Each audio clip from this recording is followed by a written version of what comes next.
गुरुदेवो महेश्वर गुरु साक्षात् परब्रह्मा तस्मै श्री गुरुवे नमः। परम पूज्य स्वामी श्री शिवानंद जी महाराज, परम पूज्य स्वामी श्री चिदानंद जी महाराजना श्री चरणों में प्रणाम। मंच पर बिराजेल सौ संतोना चरणों में प्रणाम। आप सौना हृदय में रहेल परमात्मा ने मारा प्रणाम। प्रवचन मारू हिंदी में रहशे। जन्म से लेकर मृत्यु पर्यंत हम किसके पीछे दौड़ रहे हैं, क्यों दौड़ रहे हैं? सुख या कहो शांति पाने के लिए। जन्मते ही बच्चा माँ की गोद में सुख के लिए छुप जाता है। जिंदगी की आखिरी सांस लेता हुआ आदमी अगल बगल में खड़े परिवार के लोगों के प्रेम में सुख की खोज कर रहा है। सबके साधन अलग अलग हैं सुख पाने के, सबके रास्ते भी सुख पाने के अलग अलग है, पर सबका लक्ष्य एक ही है, शाश्वत सुख। हम सब वैसे देखें तो जिंदगी की आखिरी पड़ाव तक पहुंच गए हैं। अभी सोचे कि सुख मिला क्या? नहीं मिला। तो क्यों नहीं मिला? क्योंकि हम गलत दिशा में सुख की खोज कर रहे हैं। जहाँ सुख है ही नहीं वहाँ सुख मिलेगा कैसे? एक बूढ़ी अम्मा थी, वो अपनी सुई खो गई थी तो ढूंढ रही थी। रास्ते में से 2-4 आदमी निकले तो सोचा कि माँ कुछ खोज रही है, चलो हम उसे मदद करें। तो पूछा, अम्मा आपका कुछ खो गया है क्या? बोली, हाँ घड़ियाल आप जो, मेरी सुई खो गई है, वो मैं ढूंढ रही हूँ। तो सब उसको खोजने में मदद करने लगे।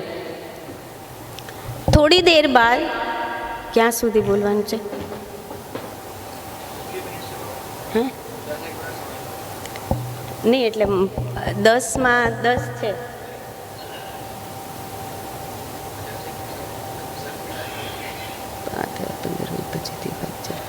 पौना 11 ओके। तो थोड़ी देर बाद एक आदमी ने पूछा कि अम्मा आपको पक्का पता है कि सुई यहाँ खो गई है? बोले, नहीं नहीं यहाँ कहाँ, वो तो उधर अंधेरे में खो गई है। तो बोले, अंधेरे में खो गई है और आप यहाँ ढूंढ रहे हो? बोले, उधर अंधेरा है और यहाँ उजाला है, इसलिए मैं ये यहाँ शोध रही हूँ। हमारा भी वैसा ही है।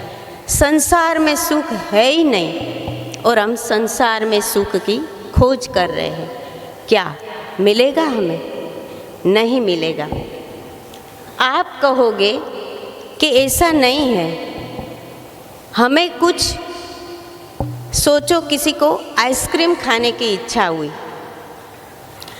आइसक्रीम खाते ही उसे परम तृप्ति का अनुभव होता है।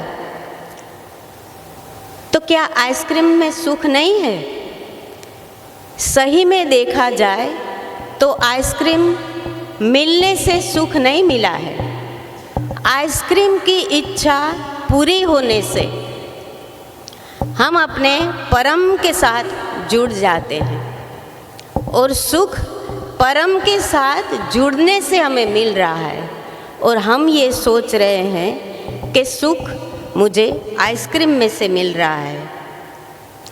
हमने सब प्रकार से प्रयत्न करके देख लिया, न सुख धन दौलत में है, न वैभव विलास में है, न रिश्तेदारों में है। तो आखिर ये सुख है कहाँ? तो गुरुदेव कहते हैं पहले ये सोचो कि जो आप चाहते हो वह शाश्वत सुख कहाँ है।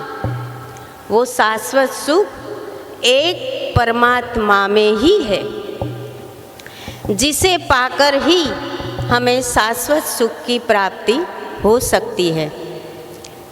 परमात्मा सुख का स्रोत है, तो स्वाभाविक है सुख हमें वहाँ से ही मिलेगा। वैसे देखा जाए तो ये प्राप्तस्य प्राप्ति जैसा है। सुख हमें प्राप्त ही है, हम ही आनंद का स्रोत है, पर हम भूल गए हैं। इस संसार रूपी सागर में हम डूब गए हैं और अपना सही स्वरूप क्या है वो भूल जाने के कारण हम जीवन भर मृत्यु पर्यंत सुख इधर उधर ढूंढने का प्रयास कर रहे हैं। ये सारे शास्त्र और गुरुदेव कहते हैं कि संसार दुखालयम अशाश्वतम, ये संसार सुख दे ही नहीं सकता, तो हमें सुख कैसे मिल सकता है। तो इस सांसारिकता से छुटकारा पाने के लिए हमें क्या करना चाहिए? सबसे पहले ये सोचो कि मैं ये शरीर नहीं हूँ, मैं अजर अमर अविनाशी हूँ। जो जन्मों जन्म से हमारा मन में ये बात बैठ गई है कि मैं नाशवंत हूँ, मैं मर्यादित हूँ, मैं ये हूँ, मैं वो हूँ, पर सही माले में हम ये नहीं है। ये पूछने से हमें धीरे धीरे उस ओर सोचने का विचार मिलेगा। प्रयास करेंगे कि बात तो सही है, जैसे ये सारी चीज़ें मुझे दिखाई देती है, तो ये क्या मैं हूँ? मैं नहीं हूँ, तो मैं कौन हूँ? शास्त्र और गुरुदेव कहते हैं तत्त्वम असि। बस गुरुदेव कहते हैं, पर मुझे तो कभी ऐसा अनुभव नहीं होता कि मैं वो हूँ। तो एक एग्जाम्पल देख के प्रयास करेंगे सोचने का। ये सारी लाइटें, पंखे, एसी, कूलर सब किसकी बदौलत चलते हैं? बिजली की बदौलत। तो बिजली दिखाई देती है क्या? नहीं दिखाई देती। तो बिजली नहीं है? बिजली है। दूध में देखा जाए तो मक्खन है, पर दिखाई देता है? नहीं दिखाई देता। तो इसका मतलब ये तो नहीं हुआ कि दूध में मक्खन नहीं है। उसी प्रकार हम शाश्वत, अमर, अजर, अविनाशी है, पर ये माया का पडल आ जाने से हम अपने आप को सही रूप में न समझ सकते हैं, न देख सकते हैं। आम आदमी के लिए यह बात स्वीकारना सहज नहीं है। तो गुरुदेव कहते हैं स्वप्न में सोचो कि स्वप्न में आप भिखारी बन गए। जागते ही आपको पता चलता है कि मैं तो भिखारी नहीं हूँ। उसी प्रकार अंधेरे में आपने रस्सी देख ली और मान लिया कि भागो ये तो सांप है। जैसे ही प्रकाश हुआ आपको ज्ञान हो गया कि अरे रे ये किधर सांप है, ये तो रस्सी मात्र है। उसी प्रकार भगवान की ओर कदम बढ़ाने से बार बार मैं अमर, अजर, अविनाशी हूँ ये सोचने से हमारा ज्ञान प्रकाश स्पष्ट हो जाएगा और हमें मालूम हो जाएगा कि ये जगत मिथ्या है, एक परम तत्व ही शाश्वत है और वो मैं हूँ। अभी ये कैसे किया जाए, ये महसूस करना कोई सरल बात तो है नहीं। स्वामी शिवानंद जी महाराज हमें बताते हैं कि इस संसार में रहकर भी आप प्रभु की प्राप्ति कर सकते हो। कैसे? तो सबसे पहले सेवा करके। भगवान हमें जहाँ भी मौका दे, जैसा भी मौका दे, हमें तुरंत वो उसको एक्शन में लाके सेवा करनी चाहिए। सिर्फ घर तक सीमित सेवा नहीं रखनी है। पूरा विश्व मेरा है और पूरे विश्व में कहीं भी किसी को भी मेरी आवश्यकता है तो मुझे सेवा करने का मौका गंवाना नहीं है, पहुंच जाना है। सेवा करने से क्या लाभ होगा? क्या परम की प्राप्ति तुरंत हो जाएगी? नहीं। सेवा करने से हमारे हृदय में एक दिव्यता का आविर्भाव होगा, राग द्वेष निर्मूल होंगे और हमें जगत के सारे लोग अपने लगने लगेंगे। पर यहाँ भी अपने का मतलब उसमें खूंपना नहीं है, सोचना है, अपनत्व भाव से सिर्फ सेवा करना है। बाकी तो जगत में कोई किसी का नहीं है। अभी घर जाके ये नहीं बोलना कि उधर बता रहे थे बड़ौदा शाखा में कि कोई किसी का नहीं है, आज से मेरा और तेरा कोई नाता नहीं, मेरे तो भगवान ही है, पर शाम को खाना नहीं मिलेगा। तो ये ध्यान रखना है, मन में सोचना है कि कोई किसी का नहीं है।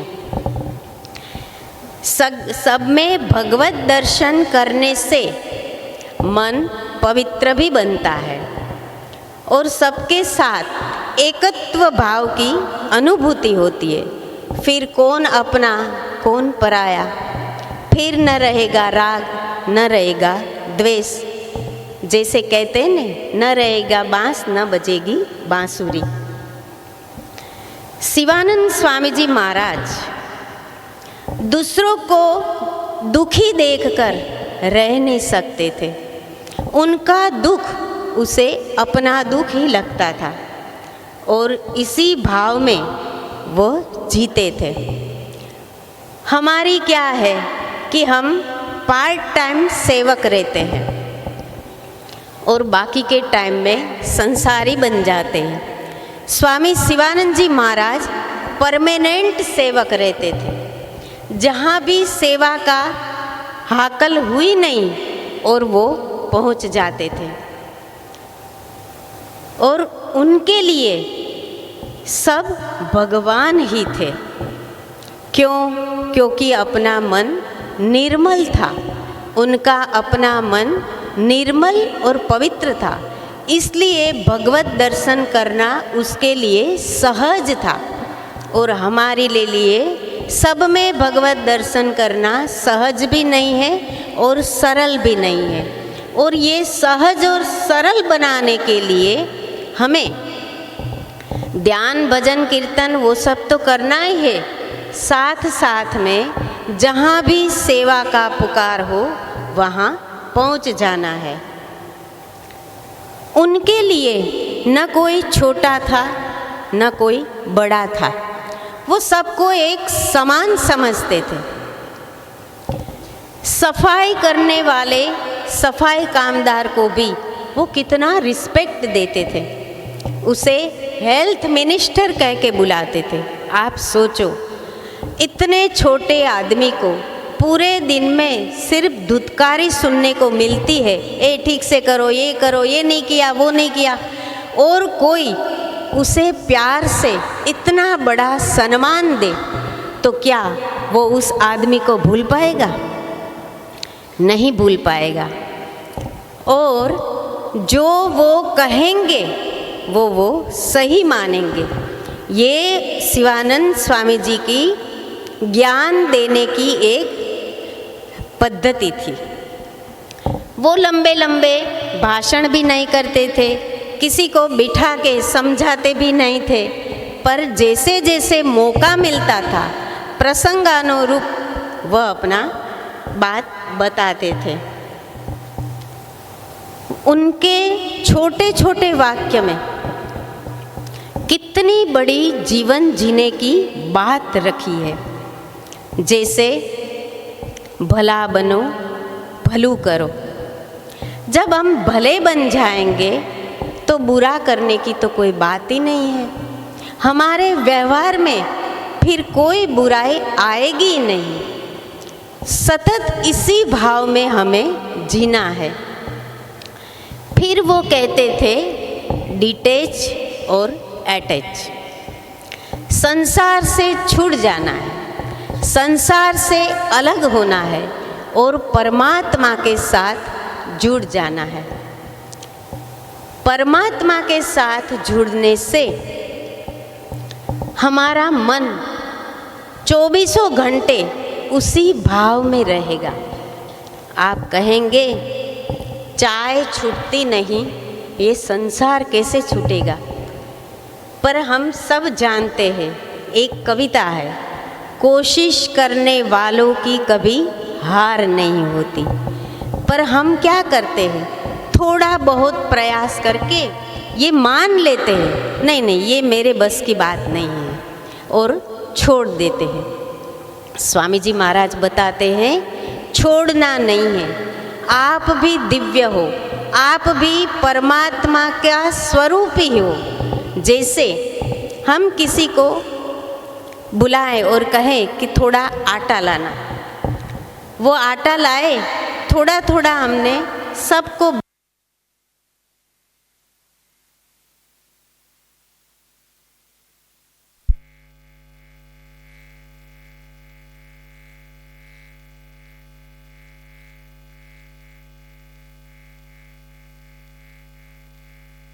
आटा हमने सबको थोड़ा थोड़ा दे दिया। उस आटे में से किसी ने पूड़ी बनाई, किसी ने पराठे बनाए, किसी ने गुजराती का फेमस थेपला बनाया। तो क्या आटा अलग अलग है? आटा तो है ही, जो दिखाई देता है पूड़ी पराठा थेपला वह अलग अलग है। उसी प्रकार हम सब एक ही है, पर हमारा नाम रूप अलग अलग है। स्वामी शिवानंद महाराज इसी भाव में सतत रहते थे कि मैंने जो पाया है वो मैं दूसरों को कैसे बांटूं। हमारा क्या होता है, हम बांटने से जरा कतराते हैं। उन्होंने जो सुख पाया परम तत्व में, वो सुख मैं जन जन तक कैसे पहुंचाऊं, बस एक ही लगन उसके दिमाग में रहती थी। और देखो सारे संत लोग भी ऐसे ही होते हैं। रामानुजाचार्य महाराज के गुरु ने उसे एक मंत्र दिया और कहा कि इस मंत्र का जप अकेले में करना, किसी को सुनाना नहीं, वरना पाप लगेगा। ये जप करने से तुम्हें परम की प्राप्ति होगी। वहीं से गुरु के पास से ही वह गांव के चौराहे पर पहुंच गए और चिल्ला चिल्ला कर वह मंत्र जप करने लगे। क्यों? क्योंकि जो मुझे प्राप्त होगा वो मैं सबको प्राप्त हो ऐसा चाहता हूँ। इसीलिए उसके लिए पाप भी मुझे सहना पड़े तो भी मुझे मंजूर है। ये है दिव्य जीवन, जो दूसरों की भलाई के लिए पाप भी उसको स्वीकार्य था। भगवत प्राप्ति के लिए गुरुदेव और शास्त्र कहते हैं संसार छोड़ने की जरूरत नहीं है, तुम्हें कपड़ा बदलने की भी जरूरत नहीं है, सिर्फ कलेजा बदलने की जरूरत है। आप जहाँ भी हो, जैसी परिस्थिति में हो, वहाँ परमात्मा की प्राप्ति के लिए प्रयास किया करो। प्रयास करने से जरूर हमें प्राप्त होता ही है। देखो, मकड़ी अपना जाला बनाने के लिए बार बार ऊपर चढ़ती है और बार बार गिरती है, फिर भी वो प्रयास नहीं छोड़ती।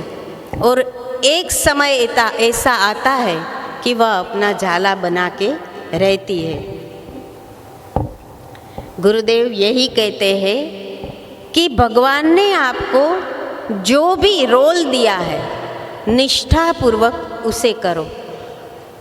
अगर वो तो यहाँ तक कहते हैं कि अगर ठग का रोल आपको मिला है, समाज में ऐसे भी लोग होते हैं, तो वो भी इतना अच्छी तरह से करो कि कोई और आपको ठग न जाए।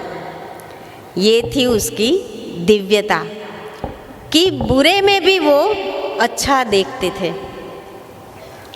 संसार में रहकर ही हम प्रभु को प्राप्त कर सकते हैं, और तो कोई चारा है नहीं। जैसे मीरा, नरसिंह, तुलसीदास जी ने संसार में रहकर ही ये प्रभु की प्राप्ति की। नरसिंह मेहता ने पत्नी का देहांत होने पर कहा कि भला हुआ, जंजाल छूटी, अब सुख से भगवान का नाम भजेंगे। इतनी हद तक इस संसारिकता से हमें अलग होना है, परे होना है, और मन में परमात्मा का ही सिर्फ स्मरण रखना है। आप देखो, नदी पार करने के लिए नाव जरूरी है, पर अगर नाव में पानी आ गया तो क्या होगा? नाव डूब जाएगी। उसी प्रकार संसार मन में आ जाने से हम डूब जाते हैं। संसार को मन में नहीं लाना है, यही समझदारी है। और स्मशान वैराग्य भी नहीं चलेगा। हम बहुत बार कितने लोगों को स्मशान छोड़ने जाते हैं और बोलते, सभी लोग बोलते, बेचारा चला गया, कितना धन इकट्ठा किया था, कितनी ख्याति प्राप्त की थी, सब छोड़ के चला गया। पर एक दिन हमें भी इसी तरह ये सब छोड़ के जाना है, यह हम भूल जाते हैं। इसे कहते हैं संसार स्वप्न वैराग्य, स्मशान वैराग्य। तो हमें ये याद रखना है कि जब हम ये संसार को छोड़ के जाएंगे, तब हमारे साथ न धन आएगा, न दौलत आएगी, न रिश्ते नाते आएंगे, सिर्फ हमारे कर्म ही साथ में आएंगे। तो हमें कर्म ऐसे करने हैं कि जब दुनिया छोड़ के जाएं तो जगत रोए और आप हंसकर विदा होए। गुरुदेव हमें कहते हैं, सजीव निर्जीव सब में परमात्मा का दर्शन करो। तो कैसे करें? तो कहते हैं, पढ़ो पोथी में राम, देखो कलम में राम, लिखो तख्ते पे राम राम राम। मतलब कि बार बार ये सोचते रहो कि मैं कौन हूँ, यहाँ क्यों आया हूँ, ये शरीर मेरा नहीं है, मेरा लक्ष्य परम की प्राप्ति ही है। आप देखो, कुएं पे पनिहारियाँ पानी भरती है, और जब कुएं से घड़ा बाहर निकालती है तो कुएं की जगत पर रखती है। वो पत्थर का होता है, फिर भी उस पर निशान बन जाता है। तो आप सोचो, हृदय हमारा पत्थर का नहीं है।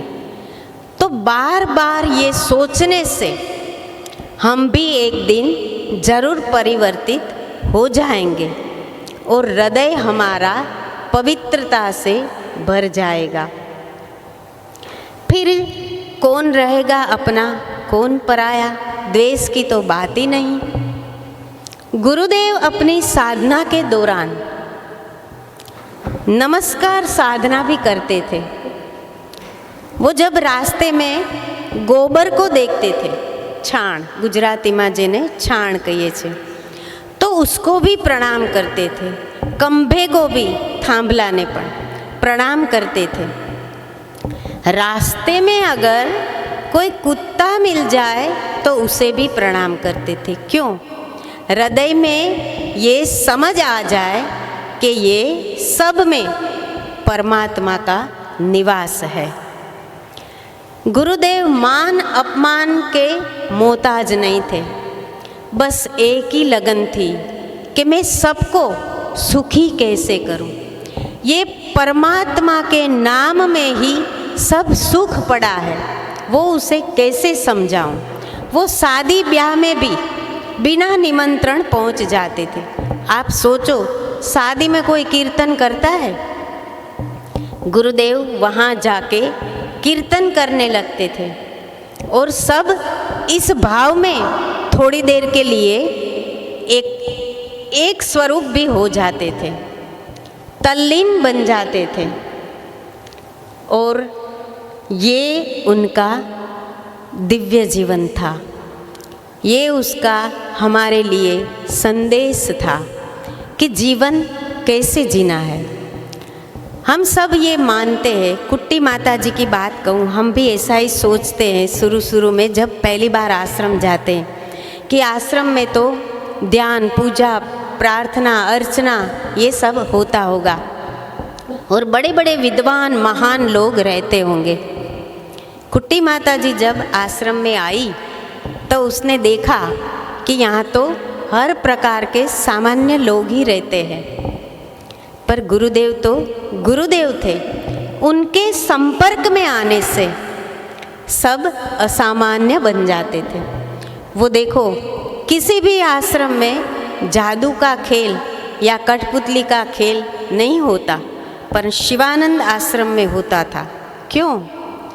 गुरुदेव की करुणा इतनी थी कि वो सोचते थे कि पूरा दिन ये घूमेगा और कोई उसका खेल रखे या न रखे क्या मालूम, तो मैं ही रख लेता हूँ, 2-4 दिन की उसकी आमदनी तो हो जाए। ये सोच के वो कठपुतली का और ऐसा खेल, जादू का खेल रखते थे। उस समय आश्रम की आर्थिक स्थिति अच्छी नहीं थी, फिर भी ये खेल करने वाले को वो बड़ा इनाम देते थे। और देते थे भी कैसे? रावणा दे दो, पांडवा दे दो, ऐसा बोल के वो देते थे। रावणा का मतलब 10 रुपया दो, पांडवा का मतलब 5 रुपया दे दो। दान भी कैसे करना है वो हमें गुरुदेव सिखाते हैं। सबको ये लगता था कि आश्रम की स्थिति अच्छी नहीं है और गुरुदेव देखो ये 10 रुपया दे दिया है उसको, पर उसके मन में ये भावना कभी नहीं आती थी।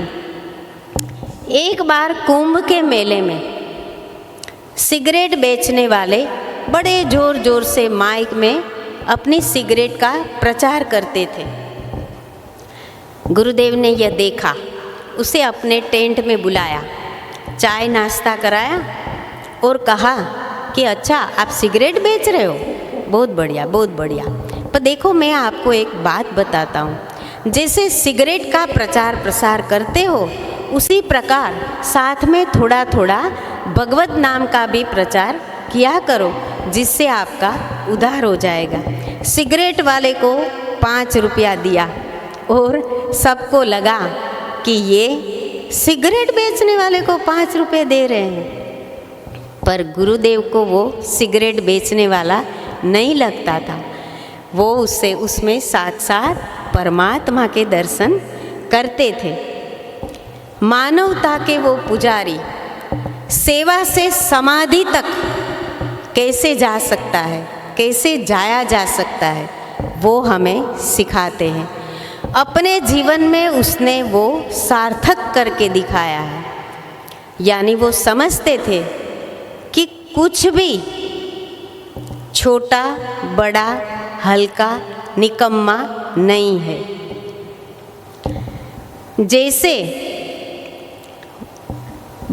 सूर्य आकाश में हमें बादल आ जाने से सूर्य नारायण नहीं दिखाई देते, तो क्या सूर्य नहीं है?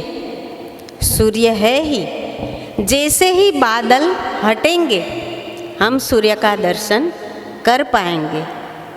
उसी प्रकार सेवा के पथ पर चलकर हम अपने आप को जान सकते हैं, प्रभु के द्वार तक सरलता से पहुंच सकते हैं। एक बार स्वामी विवेकानंद जी के गुरु रामकृष्ण देव के पास एक आदमी आया और कहा कि भगवान मैं कितने दिनों से भगवत प्राप्ति के लिए प्रयास कर रहा हूँ, मुझे कुछ फायदा नहीं हो रहा है। तब रामकृष्ण परमहंस देव कुछ नहीं बोले और कहा चलो जरा स्नान करके आते हैं, और उसे स्नान करने के लिए ले गए। जैसे नदी में वो पहुँचे, उस आदमी का सर दबा के पानी में डुबो दिया। वो छटपटाने लगा और कहने लगा, अरे प्रभु ये क्या कर रहे हो, मैं मर जाऊंगा। तभी रामकृष्ण परमहंस देव बोले कि ऐसी छटपटाहट तेरे मन में प्रभु प्राप्ति के लिए है क्या? तभी परमात्मा मिलेंगे। तो हमें हमारी फर्ज निष्ठापूर्वक बजा के प्रभु भजन करके परम की प्राप्ति करने का प्रयास इसी प्रकार करना है। हम पार्ट टाइम जैसे भगत रहते हैं ऐसा नहीं। शादी में जाना है, चलो जल्दी जल्दी आज पूजा जल्दी जल्दी ख़त्म कर दो, लेट हो रहा है, शादी में जाना है, तो ऐसे परमात्मा नहीं मिलते। हमारे सांसारिक स्वभाव से हमें ऊपर उठना है। गुरुदेव की दृष्टि कितनी विशाल थी, कितनी पाक थी। आश्रम में कभी कोई आता था, थोड़े दिन के लिए रहता था और बोलता था कि गुरुदेव मुझे संन्यास दीक्षा चाहिए, तो गुरुदेव तुरंत दे देते थे। उस समय रिसेप्शन नहीं था, तो कौन आया कैसा है क्या कुछ भी उसके बारे में पता नहीं होता था। सबको आश्चर्य होता था कि आप जानते नहीं हो, ये अच्छा नहीं, आपने उसको संन्यास दे दिया। तब देखो गुरुदेव की दृष्टि देखो, उसका भाव देखो। वो क्या कहते थे कि थोड़े दिन भी वह संन्यास के वस्त्र में रहेगा तो उसी भाव में, पवित्र भाव में वो रहेगा और अच्छा ही करेगा। उसके हृदय में और कुछ करने की भावना होगी ही नहीं, और वह कल्याण के पथ पर आज नहीं तो कल जरूर आगे बढ़ेगा। ये उनका विश्वास था। गुरुदेव कीर्तन और प्रार्थना पर भी बड़ा जोर देते थे। प्रार्थना करने से और कीर्तन करने से अपने आसपास का जो माहौल है वह पवित्र बन जाता है। अभी माता जी ने वो भजन सुनाया, कितना अच्छा माहौल बन जाता है। उस माहौल में और कोई विचार हमें आते ही नहीं, आ ही नहीं सकते, ऐसा गुरुदेव सोचते थे। प्रार्थना परमात्मा के साथ सीधा संपर्क करने का एक माध्यम है, जो हमें प्रभु के साथ मिलने में, मिलाने में मीडिया का काम करता है। ये मीडिया के युग में हम मीडिया का साथ उसे जोड़ सकते हैं। परमात्मा क्या देखते हैं? हम क्या है यह देखते हैं? नहीं। हमारे पास क्या है यह देखते हैं? नहीं। वह देखते हैं कि आपके हृदय में भाव कैसा है। एक आदमी था, उन्होंने तय किया कि आज से मैं भगवान की पूजा पाठ स्मरण करूंगा और कुछ नहीं करूंगा। तो वो भगवान राम की मूर्ति ले आया, और भगवान राम की मूर्ति रख के पूजा पाठ धूप दीप सब करने लगा। बहुत दिन हो गए, कुछ फायदा नहीं हुआ। उसने सोचा ये राम कुछ काम के नहीं है, चलो अभी हनुमान को लाते हैं। वो हनुमान की मूर्ति लाया और उनकी पूजा पाठ करने लगा। ऐसे मूर्ति वह बदलता गया कि ये भगवान मुझे प्रसन्न नहीं होते, ये भगवान कुछ मेरे काम के नहीं है।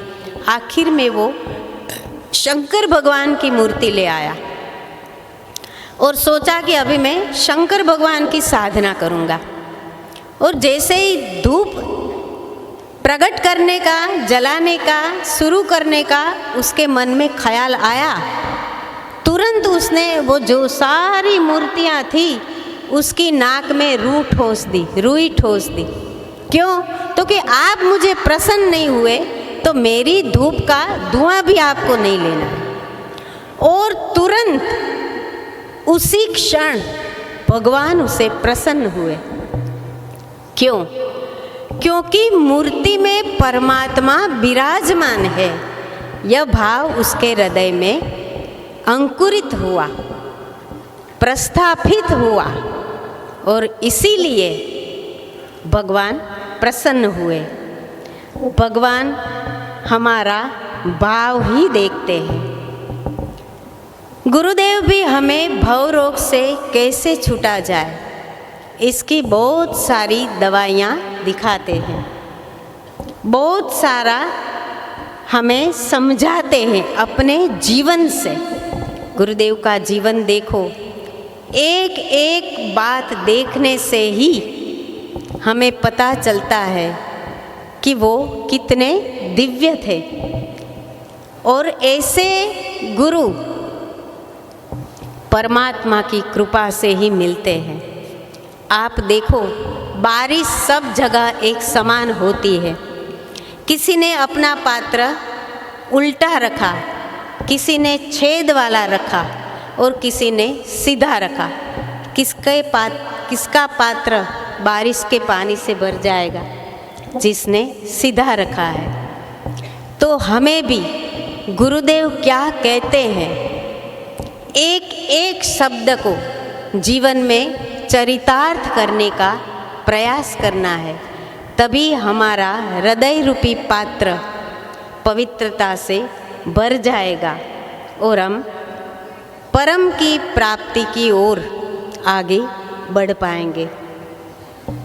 गुरुदेव सब में कुछ न कुछ अच्छा होता ही है ऐसा मान के उसकी अच्छाइयाँ ही देखते थे। इतनी हद तक उसकी तारीफ करते थे कि वो आदमी खुद अच्छा बन जाता था। ये सोचता था, अरे मेरे लिए इतना अच्छा बता रहे हैं तो अभी मुझे ऐसा बनना ही चाहिए। ये उसकी मनोचिकित्सा थी कि मन का परिवर्तन कैसे किया जाए। एक बार ऐसा हुआ, आश्रम में एक आदमी रहने के लिए आया। 2-4 दिन बाद एक सेवक खबर लाया कि गुरुदेव ये तो जेल से भागा हुआ कैदी है, उसे निकालो। सबकी एक ही राय थी कि ये निकालो। तब गुरुदेव ने बताया कि नहीं, उसे रहने दो। उस समय सबके चेहरे के भाव बदल गए कि क्या कर रहे हैं, क्या कर रहे हैं, नहीं हमारी समझ से बाहर है कि वो कितना अच्छा कर रहे हैं। फिर उधर कुट्टी माता जी भी बैठी थी, उसके चेहरे का भाव भी बदल गया। तो गुरुदेव तुरंत समझ गए। उसने कुट्टी माता जी की ओर देखते हुए कहा, माता जी आपके पास कोई इमरजेंसी आ जाए, कोई ऐसा पेशेंट आए कि जिसको तुरंत आपको सारवार देनी है, तो आप क्या करेगी? कुट्टी माता जी बताए, स्वाभाविक है गुरुदेव, मैं उसकी ट्रीटमेंट करूँगी। अच्छा, अगर रात भर जागना पड़े तो रात भर जागोगी? बोले हाँ गुरुदेव, ये तो मेरी फर्ज है। ठीक उसी प्रकार मेरे पास जो मनोरोगी आते हैं उसको सबसे पहले ट्रीटमेंट देना मेरा भी फर्ज है। वो आश्रम में रहेगा तो इस माहौल में उसकी हृदय में जो कोई अच्छाई का एक बूंद भी है वो जरूर बाहर आएगा। कम से कम जितने दिन रहेगा ये माहौल का एक बीज उसके हृदय में प्रस्थापित होगा और जब वो समाज में जाएगा तब एक न एक दिन वो बीज अंकुरित होगा। और देखो, कोई सलाह सूचना नहीं दी, वो सीधे ही ऐसे ही कुट्टी माता जी को और सबको बोल सकते थे कि नहीं नहीं उसको मैं इसलिए रख रहा हूँ। उदाहरण देके अपनी बात अच्छी तरह सबको समझा दी। ये उनकी एक विशेषता थी। एक बार ऐसा हुआ कि एक सूरदास आश्रम में आए। वो भजन कीर्तन अच्छा करते थे। 2-4 दिन भजन कीर्तन किया और बोला कि गुरुदेव ये हारमोनियम जरा अच्छा नहीं है, आप कोई अच्छा वाला हारमोनियम मंगा दो तो ठीक होगा। गुरुदेव तुरंत तैयार। सब मन में सोचने लगे ये तो बेकार सा लग रहा है, ज़्यादा रहेगा नहीं, इसको क्या हारमोनियम मंगा के देते। उस समय ऋषिकेश में भी अच्छा हारमोनियम नहीं मिलता था। तो गुरुदेव ने पूछा अच्छा हारमोनियम चाहिए, कहाँ मिलेगा। देखो वो भी कितना दूर का बताया कि लखनऊ में अच्छा हारमोनियम मिलेगा। स्वामी जी ने एक आदमी के पास वो हारमोनियम मंगवाने की व्यवस्था की। हारमोनियम आ गया। 5-6 दिन अच्छी तरह उसने भजन कीर्तन किया। फिर एक दिन मौका मिलते ही वो हारमोनियम लेके भाग गया। तब सभी मेरे जैसे होते वो हावी हो गए, देखो देखो गुरुदेव हम बता रहे थे कि ये आदमी अच्छा नहीं है, देखो हारमोनियम लेके चला गया। गुरुदेव क्या बोले कि अरे रे सिर्फ हारमोनियम लेके गया, अरे तबला ले जाता तो अच्छा होता ने, संगत अच्छी होती। ये है दिव्य जीवन जो गुरुदेव हमें अपने व्यवहार से सिखाते हैं। जो क्षमाशील हमें कैसे बनना है वह हमें गुरुदेव के पास से सीखने को मिलता है। समन्वय योग के वो मूर्तिमंत स्वरूप थे। वैराग्य, एक तरफ तीव्र वैराग्य उसके मन में था और दूसरी तरफ सेवा का भाव था। वो अपने सेवा के कारण रह नहीं सकते थे, सेवा किए बगैर वह रह नहीं सकते थे। एक बार ऐसा हुआ, उन्होंने सुना कि कोई साधु महात्मा बीमार है और उसको दूध की आवश्यकता है। खुद तो डॉक्टर थे तो उसे पता होता है कि उसको क्या ज़रूरत है। दवाई तो दी पर सोचा कि सिर्फ दवाई से काम नहीं चलेगा। तपोवन जी महाराज उस समय उसके बगल में रहते थे। वहाँ गए और बोला कि स्वामी जी आपके पास 2 आने होंगे। उस जमाने में 2 आने में बहुत कुछ आता था। तपोवन जी सोचने लगे कि यहाँ तो 1 आने की भी मुश्किल है, 2 आने तो कहाँ से होंगे। पर बोले उसे याद आया कि नहीं उस कपड़े के नीचे देखो, शायद हो सकते थोड़े पैसे मिल जाएंगे। वो उनके पास से थोड़े पैसे और अपने पास जो था वो मिला के 2 आने हो गए। वो पैदल चलकर, मैं बात कर रही हूँ मेरे रोंगटे खड़े हो रहे के, उस साधु के लिए दूध लेने के लिए ऋषिकेश गए हैं और उसे दूध दिया। ऐसे थे हमारे गुरुदेव।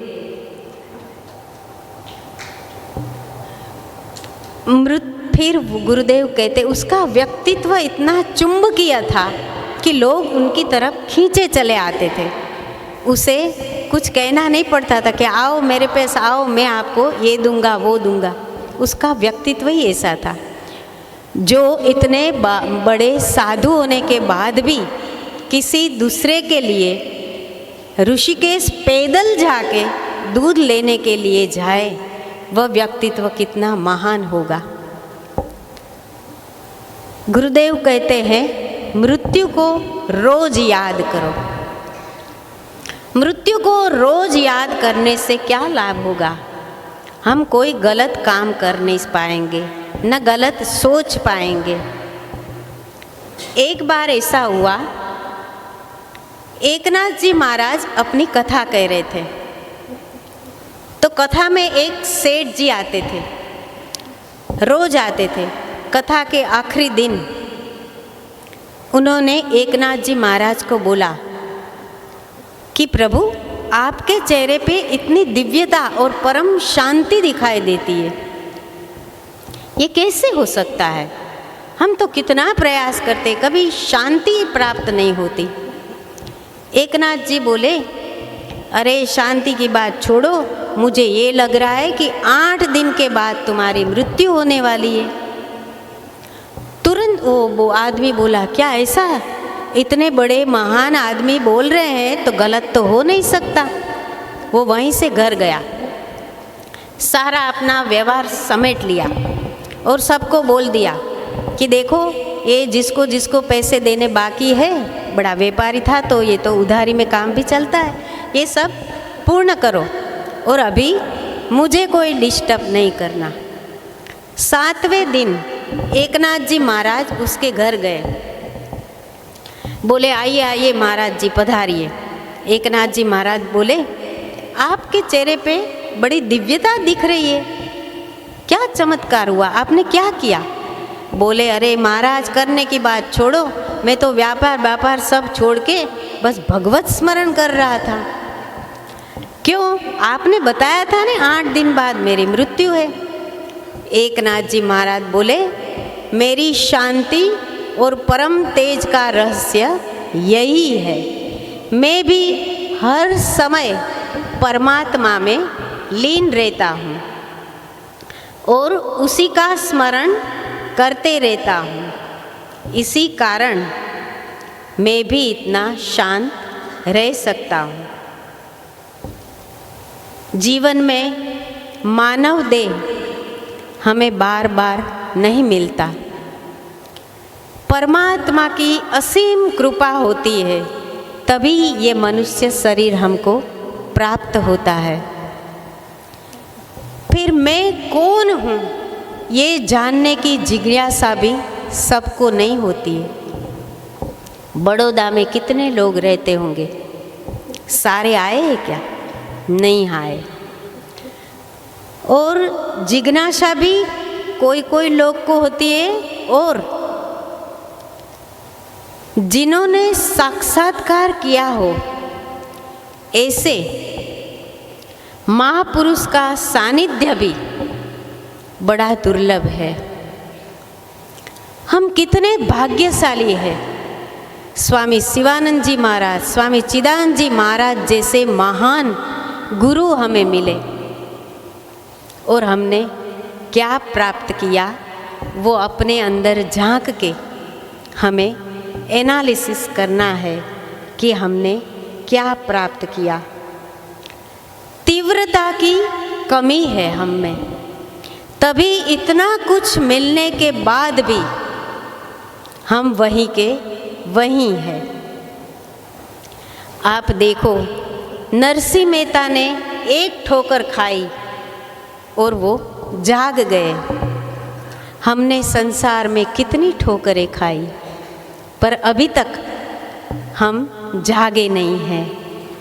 तो हम जाग जाएं, इसके लिए ही गुरुदेव हमें यह सब सिखाते हैं, दिखाते हैं, मार्ग प्रशस्त करते हैं कि हमें क्या करना है, कैसे करना है और क्यों करना है। जब तक हम अपने आप को नहीं जान जाएंगे, तब तक कितना भी कुछ भी कर लो व्यर्थ नहीं जाएगा, पर हमें जो चाहिए वो हम प्राप्त नहीं कर पाएंगे। हमें जो चाहिए वो हमारे प्रयास से ही मिलेगा। जैसे मुझे भूख लगी है तो खाना मुझे ही खाना पड़ेगा। माँ परोस सकती है, खाना बना सकती है, थाली में भी रख सकती है, निवाला भी दे सकती है, पर चबाना हमें ही पड़ेगा। गुरुदेव ने इतना कुछ दिया है हमें, तो उसमें से अंजलि भर भी हम लेके अपना जीवन जीने का प्रयास करेंगे तो ही हम अपने जीवन को सार्थक कर पाएंगे। जो हमें चाहिए वो हम पा सकेंगे, वरना तो जैसे आएंगे वैसे ही चले जाएंगे। एक बार ऐसा हुआ कि एक महाराज जी कथा कर रहे थे, तो आखिरी दिन जब कथा पूरी हुई तब एक आदमी जल्दी जल्दी में किसी और के जूते उसने पहन लिए, तो वो जिसके जूता था उसने दूर से देख लिया कि इसने मेरा जूता पहन लिया है। वो उस पर चिल्लाया, तू गधा है, दिखता नहीं, मेरा जूते पहन लिए। वो बोले, अभी अभी तू कथा सुन के आया है और मुझे गधा बोल रहा है, चल चल गुरुदेव के पास चल। वो उसे हाथ पकड़ के वो महाराज के पास ले गया और बोला, महाराज जी देखो, गलती से मैंने उसके जूते पहन लिए, मैंने बताया भी सही कि भाई मैंने गलती कर दी है, गलती से पहन लिए, मैं क्षमा चाहता हूँ, फिर भी उसने मुझे गधा बोला। वो महाराज जी बोले, उसने बोला वही मैं बोल रहा हूँ, तू भी सही में गधा ही है। बोले क्यों? बोले 7 दिन से मैं तुझे बता रहा हूँ तू अजर अमर अविनाशी है, ये बात तेरे पल्ले में नहीं पड़ी, और एक बार इसने बोला कि तू गधा है और तूने मान लिया, तो तू गधा ही है ना। तो सुन के यही सब रख के नहीं जाना है। यहाँ से जो साहित्य मिला है, किट बैग मिला है, वो जो जो कुछ हमने सुना है वो सब उसमें भर के जाना है, दिमाग में भर के जाना है। और जब जब एकांत मिले तब हमें सोचना है कि अब आखिरी पड़ाव में मेरा लक्ष्य एक परम की प्राप्ति ही होना चाहिए और मुझे वो प्राप्त करके ही रहना है। आप एक कदम आगे बढ़ोगे, गुरुदेव 1000 कदम आपकी ओर बढ़ाएंगे। आज भी इस कलयुग में भी गुरुदेव की चेतना काम कर रही है। ये कोई बड़ी बात मैं नहीं बता रही हूँ। शिवानंद आश्रम में एक महाराज जी आए थे, उन्होंने कुछ अलंग से कुछ चीज़ें खरीदी थी, तो उसमें कुछ वहाँ से लेना रह गया था, तो वो आदमी भावनगर में ही रहता था, तो बोला कि मैं आश्रम आके आपको दे दूँगा। उन्होंने बताया ठीक है। वो देने आया और बोला, तो मैंने सोचा वो आया तो मैं ज़रा, सत्संग ख़त्म हुआ था और वो वहाँ खड़ा था, मैं भाग के गई कि थोड़ा प्रसाद उनको दूँ। मैं जैसे प्रसाद लेके आई और स्वामी जी को देने लगी कि आप उनको दो, वो बिल्कुल अनपढ़ जैसा था, मजूर वर्ग का था। वो स्वामी जी को बता रहा था, स्वामी जी मैं इस जगह में पहली बार आया हूँ और मुझे इतनी आनंद और खुशी की और शांति की अनुभूति हो रही है, ये जगह क्या है, किसका आश्रम है ये गुरुदेव थे। गुरुदेव ने 500 से अधिक किताब लिखी है। वो किताब सारी तो हम नहीं पढ़ पाएंगे, पर उनकी जीवनी पढ़कर हमें हमारा जीवन कैसे जीना है, दिव्य जीवन कैसे बनाना है, वह हम सीख सकते हैं। 20 आध्यात्मिक नियम और विश्व प्रार्थना, इन 2 का ही स्मरण करते करते करते करते अपना जीवन जीने का प्रयास करेंगे तो एक दिन हम परम की प्राप्ति जरूर कर लेंगे। दिव्य जीवन संघ बड़ौदा शाखा ने मुझे बोलने का मौका दिया, इसके लिए मैं उनकी बड़ी आभारी हूँ। इतने बड़े संतों के बीच मैं तो बिल्कुल इन सब की रज के समान भी नहीं हूँ, फिर भी ये भी मैं एक गुरु कृपा समझती हूँ। गुरुदेव की कृपा से ही मुझे ये मौका मिला है। भावनगर बड़ौदा शाखा इसमें निमित्त हुई है, तो मैं सबका आभार व्यक्त करती हूँ। ये 75वां साल हम सब ने साथ में सेलिब्रेट किया और अभी 100वां साल भी हम सेलिब्रेट करें, तब तक भगवान सबको निरोगी और स्वस्थ रखे। इसी भावना के साथ मैं मेरी वाणी को विराम देती हूँ। हरिओम तत्सत।